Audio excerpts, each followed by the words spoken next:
Okay, I better be quiet here.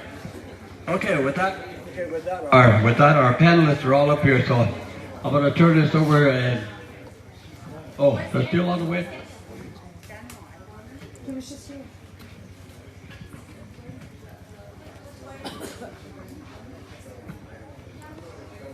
And so for the planning for tomorrow's sunrise ceremonies will be, I went ahead and did this without, approval from the committee, and hopefully it will comply with the requests that were made. We have a bundle that's brought, and we'd like to use that for sunrise tomorrow morning. Also, we have water prayers to offer tomorrow morning. And I thought it would be very, very significant to our activity here. It's 4 days of a meeting, and usually there's a lot of sun dances going on right now. The 4th day is usually the most trying time of our sun dances. So I think that bringing that bundle out and let the people pray with that bundle, around that bundle, and then for the water to be done, that's a reward after the 4th day of the sun dance for those that give of themselves to refresh their bodies. So that will be very symbolic tomorrow. So keep that in mind. Tomorrow morning we're going to shoot for 5:30 again, and hopefully it'll be done by 6 anyway, 6:30. But we'll get it done tomorrow, okay? So our panelists are still gathering up here.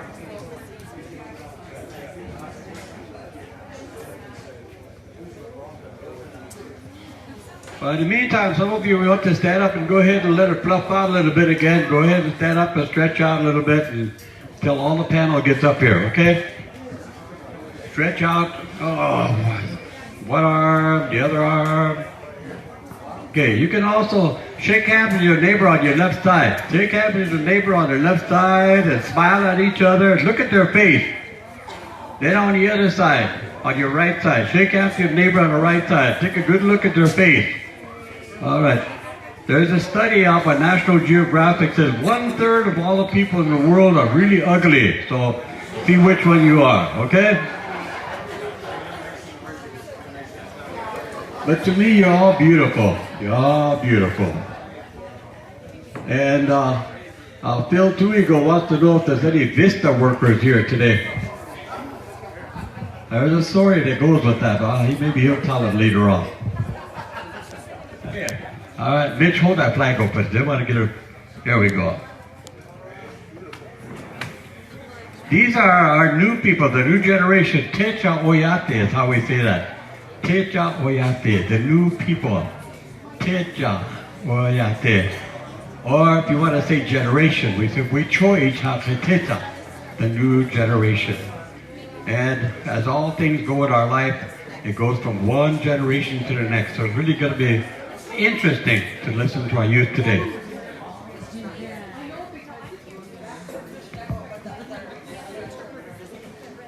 And Nicole's up here too. Nicole gets to sit down here for a while. Oh boy.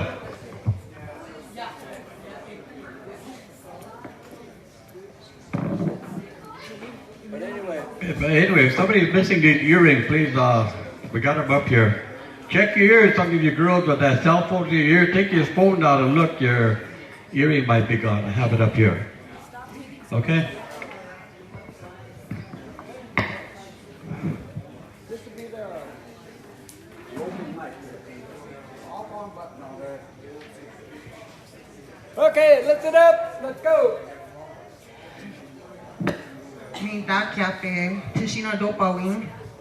I am Horseshaw woman. My English name is Alba Stricker. I am from the Kui Chasho Oyate.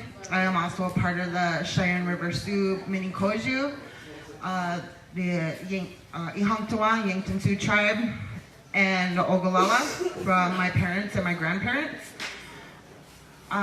First up we have on the panel is my Toshka, Daniel Grassrope.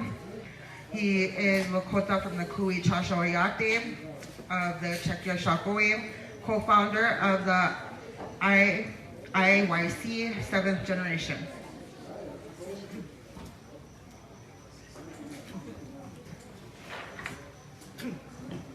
Hello everyone.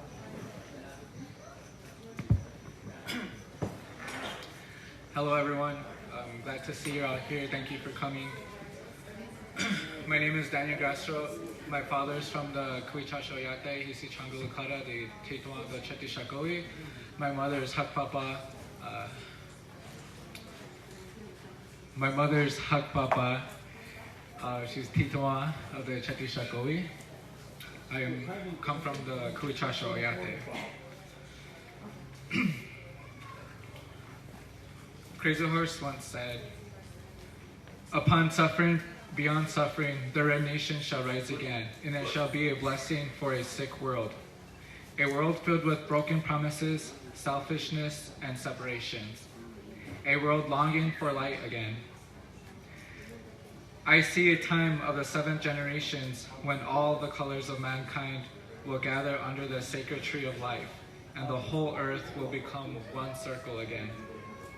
In that day, there will be those among the Lakota who will carry knowledge and understanding of unity among all living things. And the young white ones will come of those of my people and ask for this wisdom. I salute the light within your eyes where the whole universe dwells. For when you are at the center within you, and I am in that place within me, we shall be as one."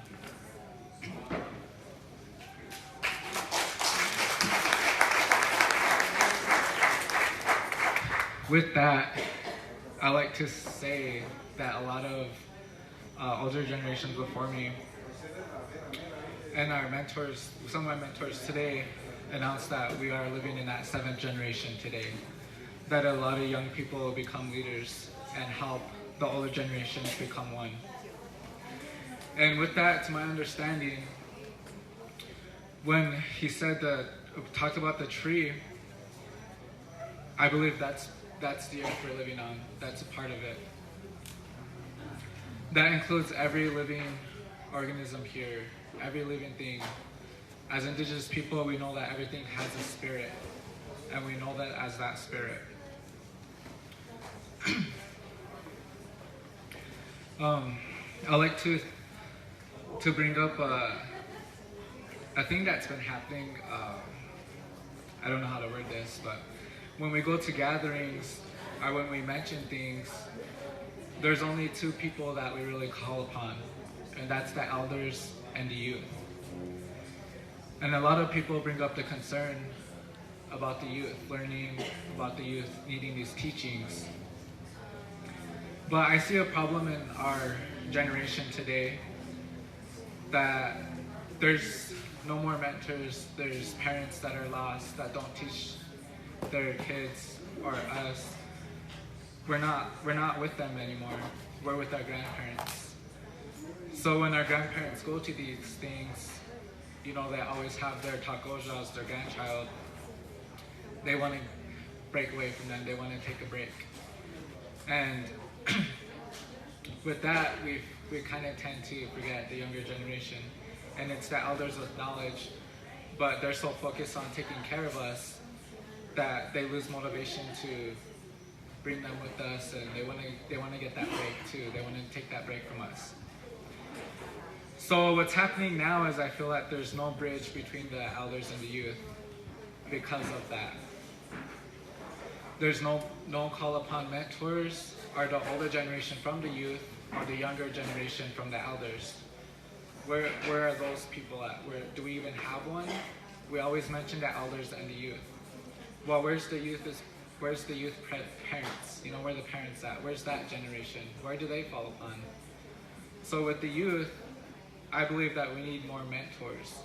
We need to make a call upon that age group and help them change so we can get that bridge between the elders and the youth going again. We can get that knowledge between our parents, our aunties, our uncles, their friends, that generation. I believe that's what we're missing.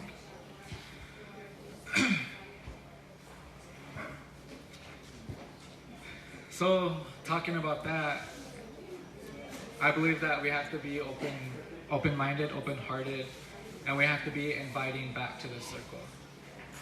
We have to invite everyone back to the circle, and it starts with ourselves. When we are inviting ourselves back to the circle, I believe it's with that tree that Crazy Horse was talking about. When we identify ourselves, when people tell us to find our roots, who are we, where do we come from, do you know who you are? I believe that conversation really starts there, of inviting oneself back to the circle. Because we think we want to know who we are, what do we do in life, what's our purpose? And when we find that, I believe that's the veins in the leaf. So from the veins in the leaf, you have the leaf, which is your family. From the leaf, you have the branches. For me, that interprets your tribe, your community. From the branches, you have the trunk. The trunk identifies your people as one. Every person here belongs to that trunk, but our tribe is the branch. Our families are the leaves, and we are the veins. From there is our roots, and I believe that's where all life begins, is the roots, who we truly are, and all of us are part of it. And that's including the animals, the plants, the water, the fire. So that's where I get that interpreted from. Oh, next thing is acknowledgement, the acknowledging of others. For generations, I know we have been oppressed. I know the history of my people. But when is the acknowledging end? When is saying we're oppressed? When does that come to a conclusion? When do we start finding the solutions? I believe that time is now. The time of forgiving. And I wasn't living in that time period. So I can't feel what my grandparents, my great-grandparents, my great-great-grandparents were feeling. But I can get a sense, an idea of how they were treated. So then I can have an idea of how it felt. With that is forgiveness. Forgiving the oppressors for what they did. Because we carry on hate if we don't forgive. Therefore, it keeps us from moving forward. We're stuck in the past. So nowadays, if we can get the talk of forgiving, the forgiveness that we need for the older generations to move forward, then I believe we can start acknowledging our surroundings and the non-Indigenous communities. Because once we acknowledge them, they're here, their presence, it'll be a lot easier to move forward. We can start having a conversation of, what can you bring to the table? We can start a trade. I know there's a lot of cornfields around here, but we don't hardly see any gardens like tomatoes, cucumbers, squash, those kinds of things. It's not talked about anyways. I haven't heard anything. But I know if we can break one of those barriers where they grow corn, maybe we can grow squash there. Maybe we can grow other things there like tomatoes, cucumbers, the things we really need, potatoes, the things we eat nowadays. That conversation can start there, of how we can start living as one instead of being divided. Or talking about white privileged, you know, how when we go off the reservation, how we get treated, or the fairness or the equality, but yet we were so oppressed that we started oppressing within ourselves. When we go to reservations, we talk about who's enrolled, who's not enrolled. Enroll members first before we help any other one into our tribe. And we are one people. But yet, we were so oppressed, we became the oppressors, and we started dividing within our own communities. So with that becomes breaking the cycle. We have to start breaking cycles, start thinking different. And I believe the older generation is still hurting. They're still focused on this issue, this certain issue that's been happening for generations before. And now we're caught up, and they're teaching us that trauma, and we're getting stuck in one idea. And I see it, I know it's there, and I want to help break that cycle too. I want to help break that cycle of healing so we can think with open heart and an open mind, and we can welcome people back to the circle again. While breaking the cycle, we can say, what cycles do we have to break? I'm talking about, there's only one group of people who always wants to lead, or one group of people who points the finger and says, hey, you know, you can't be doing that, knock that off. Or they don't address the problem, they just talk about it with someone else. So then they're gossiping about it. They're not helping the solution. They're adding fuel to that fire. Instead of talking about one another, instead of bringing up problems, the conversation is, where do we start? Where can we start? Well, we can start by acknowledging it and forgiving of others. Because I know the people over here that are caught up in drugs, caught up in alcohol, they're hurting, and we're talking about that cycle. Because they're lost right now. They don't know where to go. So once we start inviting and acknowledging that, we can forgive them, but we can forgive ourselves for judging them. We're really pitiful people, and sometimes we forget to pity others. We talk about them instead. But pity doesn't mean we're higher than them. Pity means we know that they're hurting, that we feel sorry for them, that we need to help them. They need help. But who are we to say we're going to see it, we're going to acknowledge it, we're going to talk about it, but we're not going to do anything about it. We're just going to go on and let someone else deal with it. And that cycle needs to really break. Because once we need help, what if those people are saying the exact same thing about us, about whenever I need help? I'm the one that fell into drugs. I'm the one that fell into alcohol. I needed the help. And what I said about them, maybe they're saying the exact same about me, and I'm still going to be lost. So breaking the cycles is another thing that we really need to work on. Next is the self-fires. I know there was a gentleman talked about, you know, young people, get yourself a fire, keep it, don't bring drugs or alcohol to it, don't yell at it, don't curse at it, don't bring any negativity to the fire. I believe when we do start our fires, that we can take care of that fire, we'll start to know ourselves. When we start that fire, we can bring it to a family fire, healing our family too. Healing that family fire, from there we can bring it to a community fire.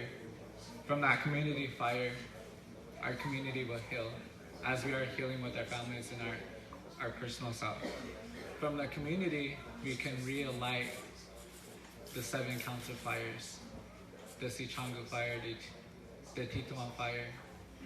Our bands, upon those bands, we can start lighting those fires again. And when we light those fires, we then can bring our fire to the Oceti Sakowin, reigniting everyone's fire within that fire. Uniting the Oceti Sakowin. But with that, I like to end with a quote from the Lorax. Unless someone like you cares a whole awful lot, nothing's gonna get better. It's not. Thank you.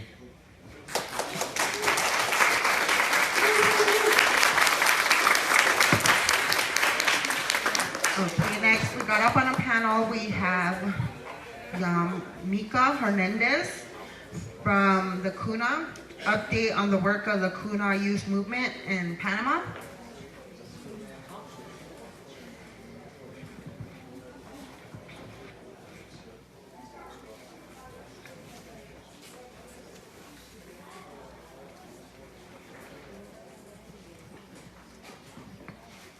Bautuman nandumas bean tais duelian unai we sapingan jangan awar yang unai iwa margi amar panamagine amar sapingan buna mala movimiento huel kuna arbana adan soy sakali andumat we unai jeran toali anga wis bulbalga ganolede.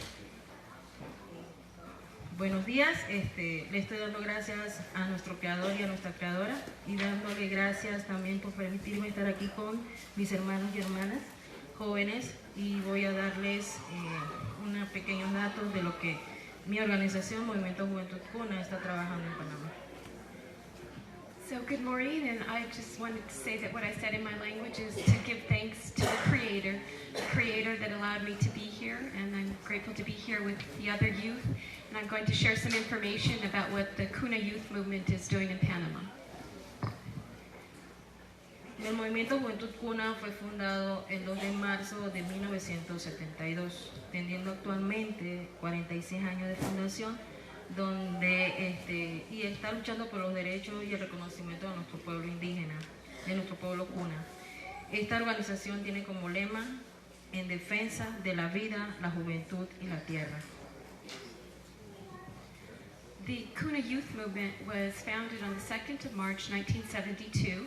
So we've been working for 46 years for the rights and the recognition of our Kuna people. And this organization has as a slogan, in defense of our life, our youth, and our land.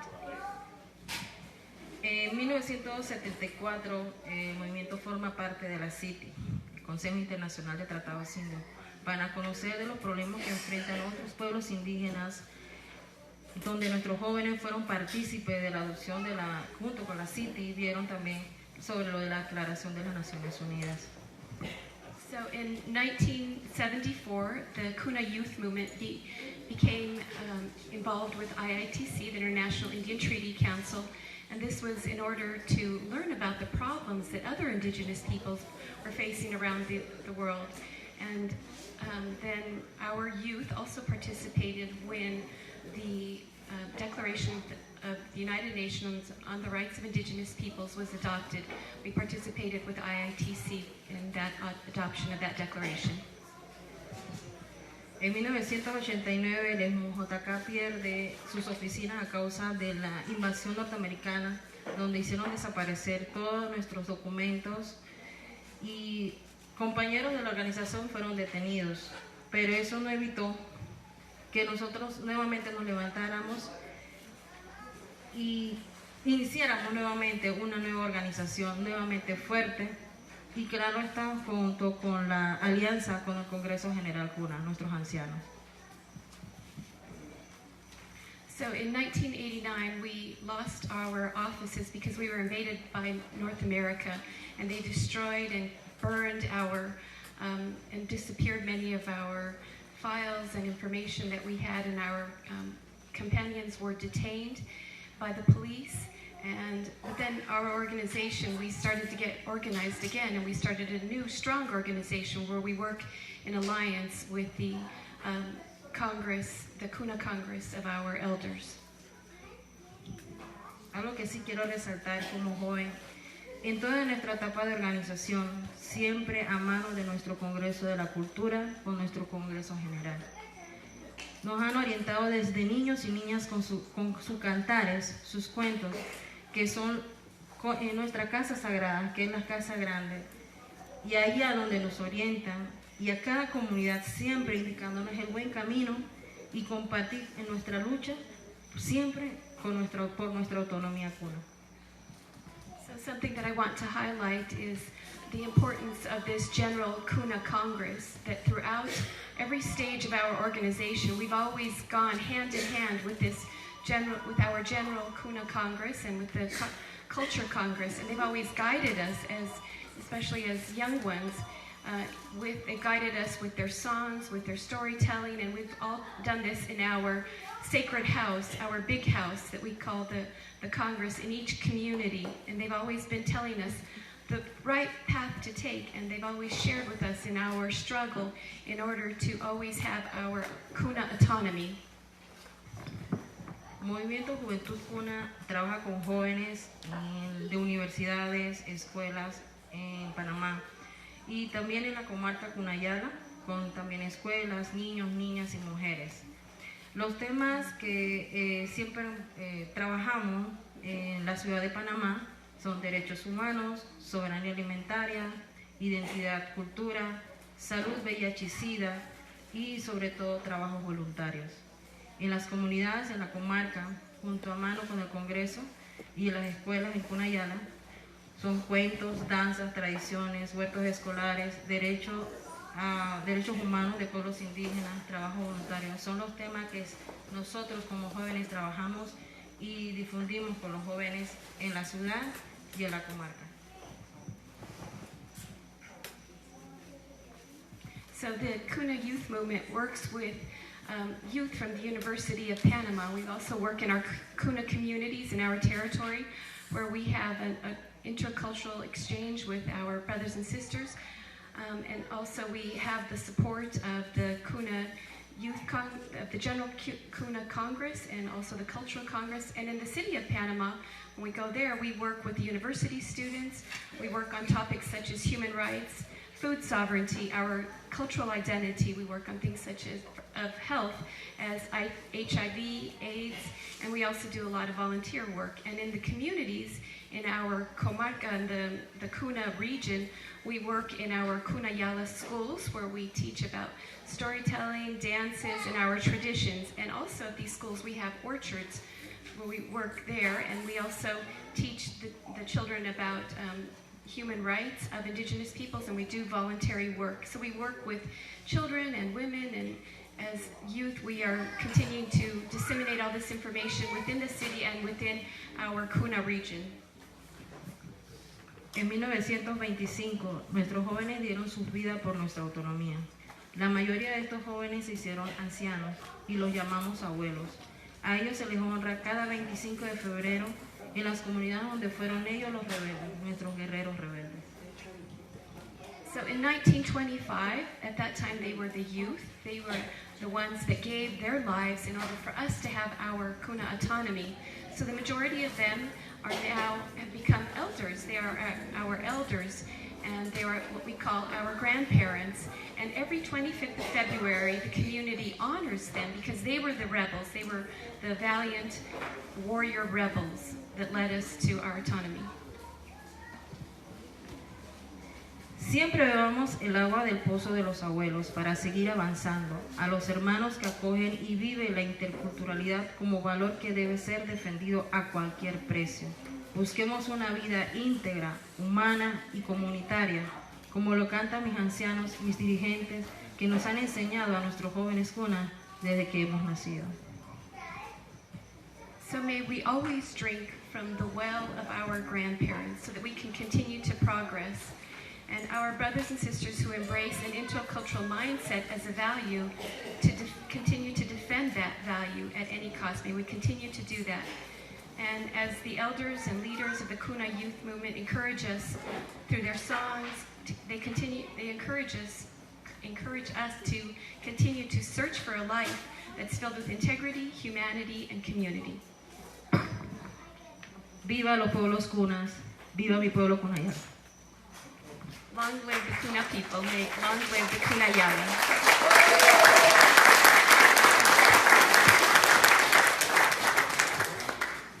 Okay, next up on the panel we have to do some switching around here this morning.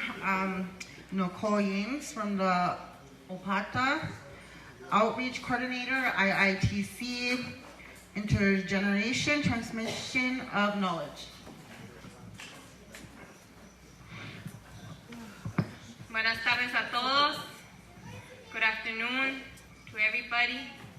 It's an honor to be in Lakota lands, and thank you for welcoming me into your sacred territory and into your lands with such a warm heart and spirit. My name is Nicole Maria Yanes. I'm Opata from Sonora, Mexico. I live in Nogales, Arizona. I grew up in Nogales, Sonora. And I began working with Treaty Council, with the International Treaty Council, a little over 4 years ago. Before that, I was part of a few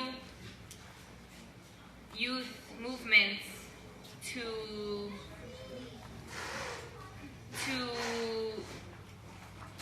retain education at Fort Lewis College, to start food sovereignty project so that we continue to learn about traditional foodways and food systems in the desert. But I want to start with giving my thanks to all the elders who set this foundation so that I could be here, including those that are here and those that are not.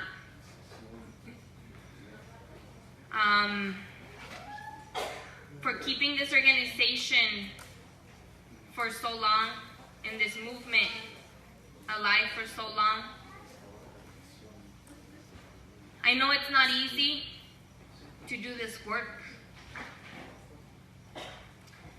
So I want to thank you for setting this foundation so that we can continue for the next generation.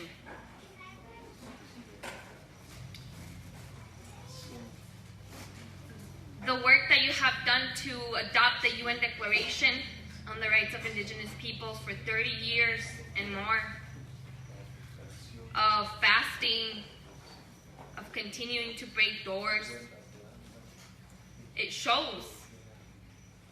It shows because now, when we go to the UN Permanent Forum, there's a delegation of 40 youth, 50 youth. And more and more people, young people, 15, 16, 17-year-olds, 14-year-olds, ask me how can they get involved in this work? How can they get involved in protecting our inherent rights? And that's powerful. I love that. That's my favorite work.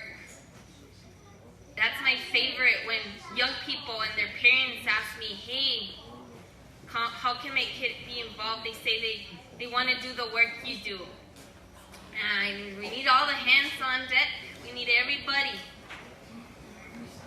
I want to thank all the young people that came and that all their parents who brought them or the schools who brought them. Thank you for showing up. Everybody that's been working in the kitchen, all the young people running everything up and down. You know, we met at 12 a.m. last night, and there's no complaints. You know, we need more trash cans. We need to clean up. And it's important because there's that division of labor, right? There's a division of labor that is very efficient, and our ancestors knew it, and our elders, you know, they know it. And our role is to take care of those elders, to pick after, you know, after, if they can, attend to their physical needs. And we have to continue doing that, but we also need you to pick up. So clean up after yourself too.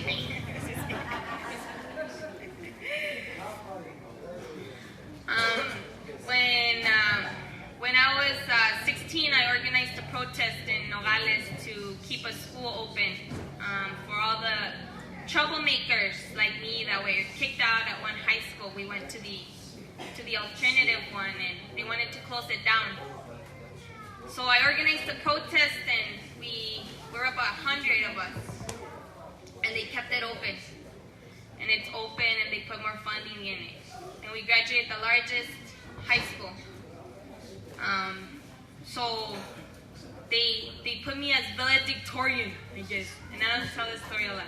But that's how I got a full scholarship to go to Arizona State University, where I studied American Indian Studies and nonprofit organization management and leadership.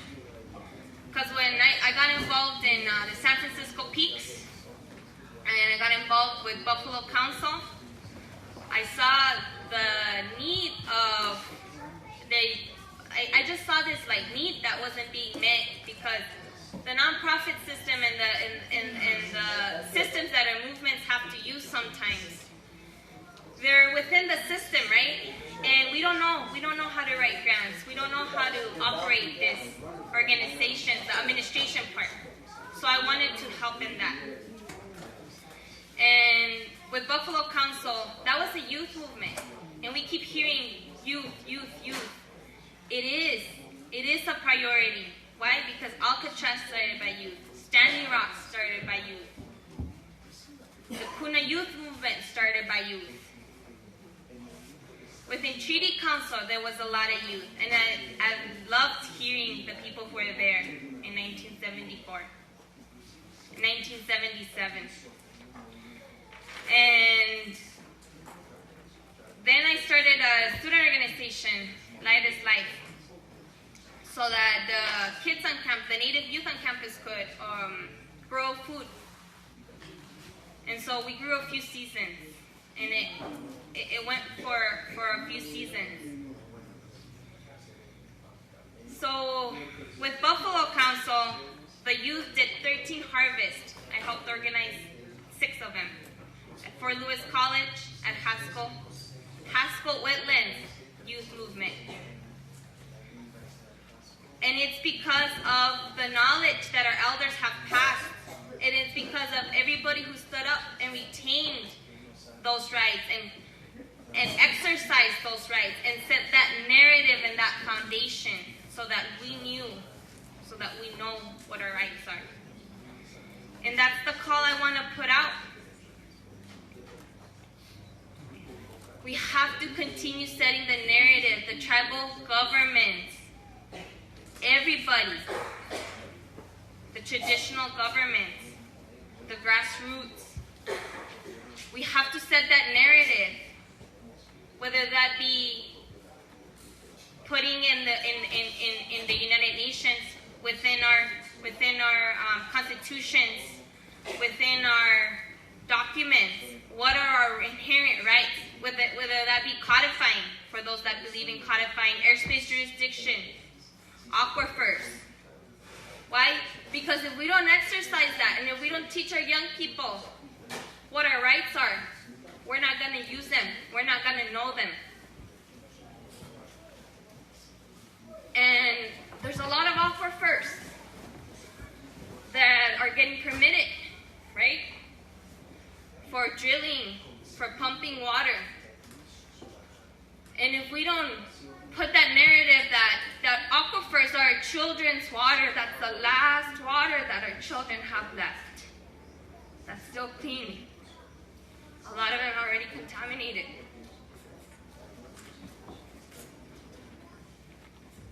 It's my job to set those narratives and to work with the elders and to know that, to learn what are our rights, to teach the children. How do we implement the UN Declaration? It's been adopted. How do we implement the UN Declaration? I want to put a call out, whoever wants to steal this idea. It's a great one. So, the human rights department in Sonora, they did this loteria, a bingo of children's rights and immigrants' rights. And it's this bingo, and it's the loteria is the bingo. Okay. And it's the cards, right? And so each card has a different right. And I want that for the UN Declaration to have a bingo.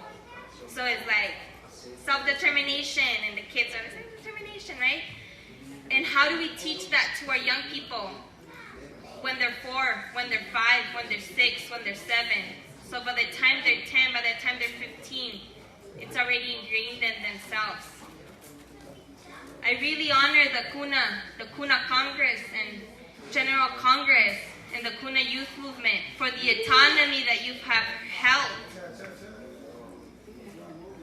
And everybody who's restoring the Oceti Sakowin. So, with that, I just want to say something to finalize, is that young people who are here, keep doing what you're doing. You're on the right path. And let's bring more of our generation to the movement. And with that, I'm going to say thank you, gracias, Pila Maye, Opela.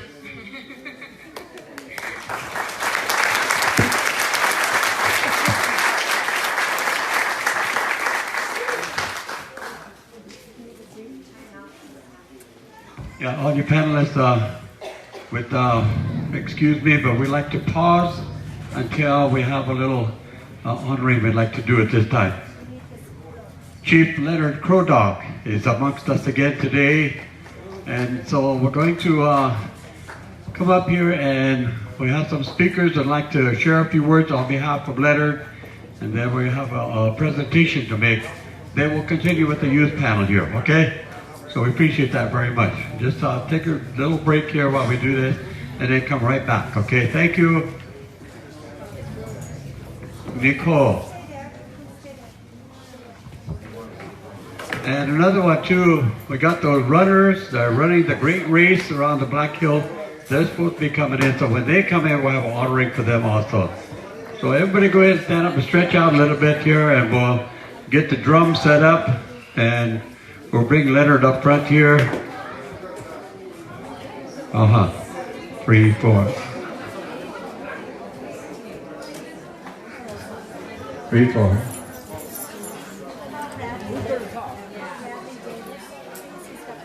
Bradley Davis, please come up here. Bradley. And we'll all get a chance to shake hands with him, okay? Now, ladies and gentlemen, remember now, he's a very precarious health condition, so please keep that in mind as we greet him. But we're going to do this on behalf of the International Treaty Council here. And we got our drum group is going to be singing an honor song for him. And so please keep that in mind. I'll kick you up, oh. Okay, Bradley Davis, please come up here right away, right up here.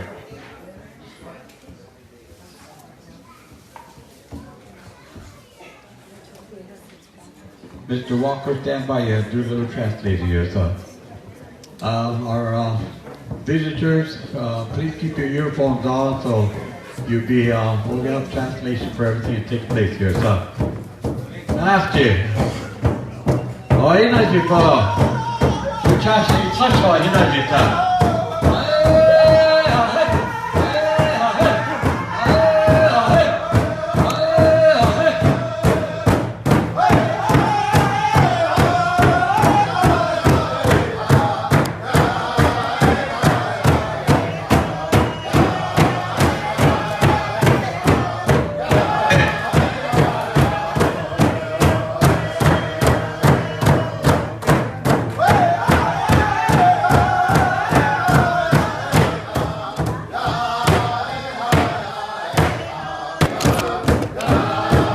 Treaty Council board members, please come up here too. Treaty Council board members, all of you come up here.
broken nose, and then after that, you can all be seated. We'll have an formal introduction and then the honoring here. So we want all the board members to be up here up front with this presentation.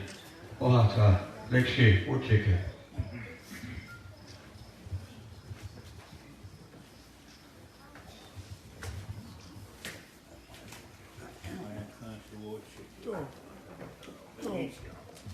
Oh.